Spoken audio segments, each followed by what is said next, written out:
sinto já Terrugem como minha. Para mim também foi um processo de descoberta desta terra. Portanto, nasci aqui, não é? E estou a redescobrir. Ao fim e ao cabo, agora é que eu estou a descobrir. E eu fui aqui coisas que eu achei, eles já sabiam muitas delas, mas eu achei deliciosa. Uma delas, por exemplo, vou aqui falar que é uma senhora que é a senhora Eletra, tem fez agora 94 anos. Contou-nos aqui algumas. Uma delas é quase uma lição de vida, que é nós já falámos, já falamos até nisso várias vezes, que é a mãe dela dizia-lhe, isto durante a nossa entrevista, fala das diferenças entre as pessoas, e ela dizia às tantas uma frase lindíssima, que dizia à mãe ou à avó, que era: o mundo é como um jardim, compõe-se com tudo. Quando a gente fala naquelas diferenças, estamos a falar da guerra, disto e daquilo, e o mundo é como um jardim, compõe-se com tudo. Portanto, todos nós fazemos parte deste mundo, tal como todas as flores têm o seu lugar num jardim. Portanto, isto é apenas uma frase, mas uma outra história, agora mais no campo da história, ela contou-nos uma história que era o miar, que era uma tradição que se fazia, que já não se faz. Miar da velha.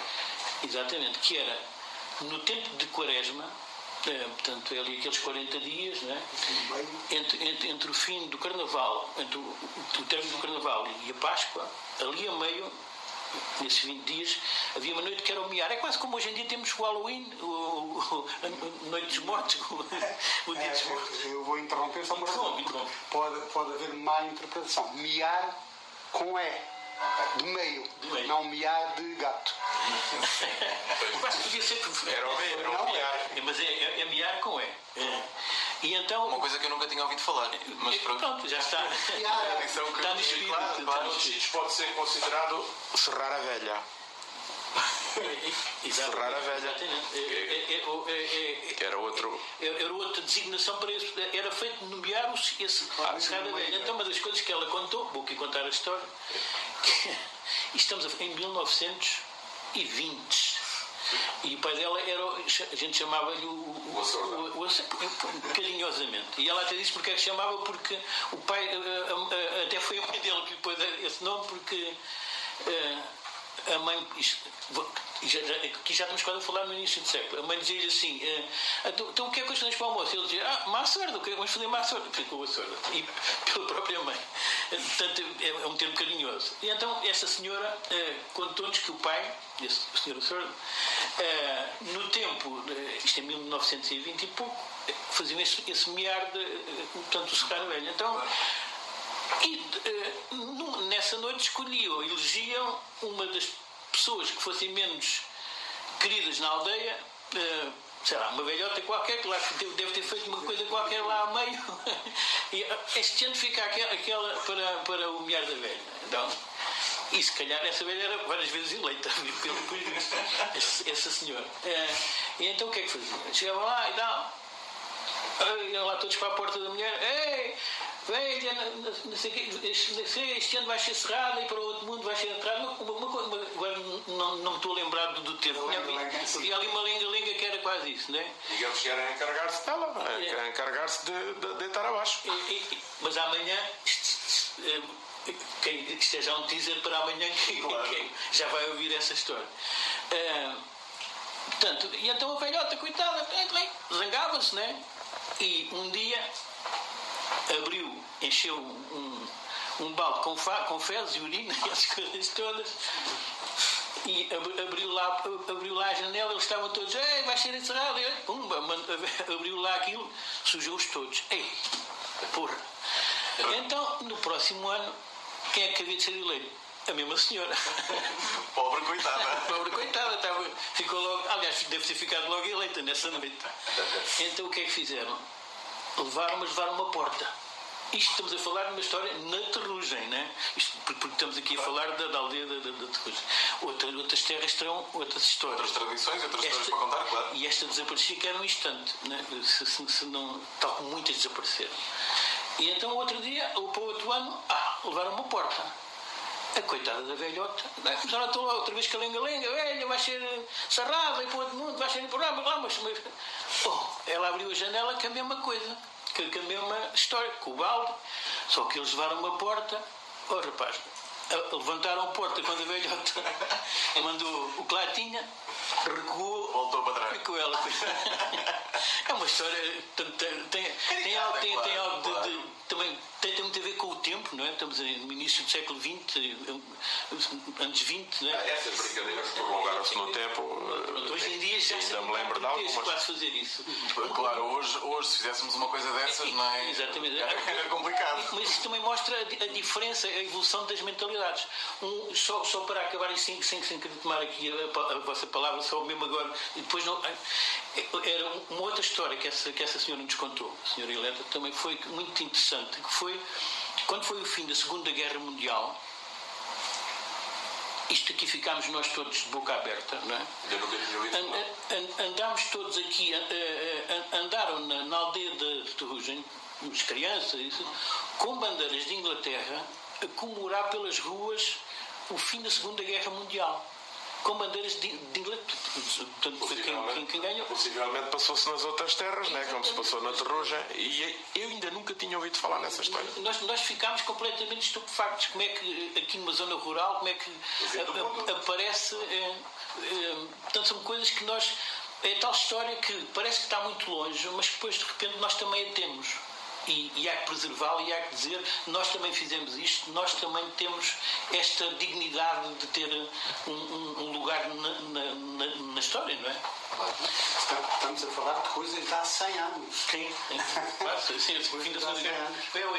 E isto, para mim, é muito importante porque há aquela máxima que diz: para conheceres o teu presente, tens que tentar descobrir o futuro. Sem dúvida. Isto é precisamente, esta história é isto. O futuro não o passado. A história é precisamente isto. Tentarmos ver o que há no passado para compreendermos melhor o nosso futuro, as nossas gentes, quem somos, o que seremos. E nada destas histórias estão nos manuais de história, não é? Das escolas. Se elas não forem recolhidas agora, nunca mais aparecem à luz do dia. Oh, Luís, vocês, pronto, o César já nos contou aqui estas histórias, uma mais caricata, a outra, pronto, que até se estranha um bocadinho que numa pequena aldeia se celebre o fim da guerra com as bandeiras, mas acredito que vocês, no meio de todas estas histórias, todas estas horas de gravações, vocês ficaram aqui a conhecer muita coisa que vocês, que já têm mais alguma idade, não faziam ideia que tivesse sido uma realidade, não é? Temos alguma idade, tínhamos um determinado conhecimento, porque eu vivi sempre ali na Ferrugem, o César não, claro, o próprio César às vezes ficava de boca aberta com certas situações, mas nós não. Mas haviam outras que realmente nos trouxeram estupefacção. Tivemos que pesquisar bastante. Pois, também. Tivemos que pesquisar e para sabermos dessas coisas, porque há coisas que nem na nossa imaginação a gente sabia. Em relação à pesquisa, eu é uma das coisas que faço muito. Pois. Faço muita pesquisa. E aparecem-me nomes de ruas que eu não imaginava na Ferrugem, tal como Elvas, porque eu alargo a pesquisa e eu tenho, por exemplo, em relação a Elvas, tenho cerca de 15 ou 16 ruas, e eu frequento Elvas desde 1966. Há 15 ou 16 ruas que eu nunca me lembro desses nomes. E na Ferrugem é o mesmo. Na Ferrugem também temos 5 ou 6 ruas que é que nem faço ideia onde são, onde foram. E eu gostava de saber isso. Mas pronto, pode ser que um dia mais tarde conseguíamos com essa. Só Força. brinquete, já te passo a palavra, desculpa. Já te passo, não, quem passa é o nosso moderador.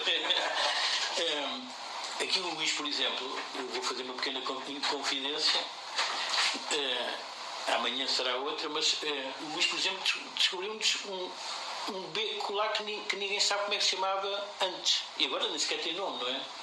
Que é, pode dizer, Luís, isso é uma pesquisa tua. Sim, uma descoberta. O Beco do Forte, seguramente que na Ferrugem 90 ou 95% das pessoas não sabem onde é o Beco do Forte, na Ferrugem. Tal como não sabem porque é que há lá uma rua que se chama a Rua do Picadinho. Mas tudo isto tem uma explicação, não é? Como? Tudo isto tem uma explicação? Tudo isso tem uma explicação. Claro. Por isso o Beco do Forte, não sei por que razão, se calhar nos anos 40, foi anexado à Rua do Poço. Agora tem os números de polícia, penso que 12, 14 e 16 da Rua do Poço. Mas anteriormente era o Beco do Forte. Se calhar morava lá algum senhor que era... Não faço ideia, às vezes, mais sujo. às vezes as palavras não significam propriamente aquilo que nós pensamos. Também. Cá está o miar. E essa rua do Picadinho também tem origem numa pessoa que teve uma determinada propriedade ao lado do cemitério de Terrugem, e na altura não havia rua à volta do cemitério. E ele cedeu esse terreno para ser constituída essa rua. E então os dirigentes da altura decidiram, e por bem, dar o nome do cavalheiro a essa rua. Claro, lá está, a explicação por trás da história. Claro. Sim, senhor. Entretanto, perguntava agora aqui ao António, portanto, vocês estão a fazer este trabalho olhando muito para aquilo que fica lá atrás na história da Terrugem, com base nestas entrevistas, em tudo isto, em todo este trabalho de pesquisa que vocês fizeram. Gostavam que este fosse um trabalho com continuidade, e quando vocês, por exemplo, já cá não estivessem, os jovens, os vossos filhos, os vossos netos, dessem continuidade a este projeto, para que também as vossas histórias engraçadas como estas que já aqui ouvimos pudessem vir a ser viessem a ser contadas e perpetuadas no tempo. Claro, gostávamos, e nós não vamos parar por aqui, porque este trabalho que vamos apresentar ainda não está completo. Quer dizer, se formos atrás disso, nunca está. Nunca vai acabar. Nunca vai, porque vamos sempre descobrir histórias, porque uma pessoa que possamos cruzar com ela todos os dias e falamos as coisas banais, e se formos direcionar a conversa para este tipo, ele há de ter uma história que nós não conhecemos. Que nós não conhecemos.